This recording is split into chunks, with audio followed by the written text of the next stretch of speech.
Here's how to check if your Wi-Fi is 2.4 GHz or 5 GHz on Android. So the first thing that you're going to do is go to your Android device and afterwards go ahead and find on the gear icon.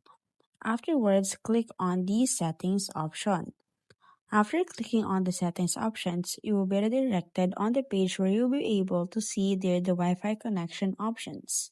Now, as you can see on the Wi-Fi connection options, the Wi-Fi that this device or this Android device currently connected with is named ZTE 5G 5HZIXG.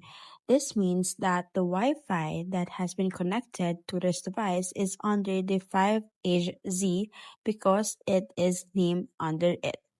So to confirm, you can also go ahead and scan the QR code to see all the information address on the Wi-Fi that has been connected to your Android. And that is how you check it.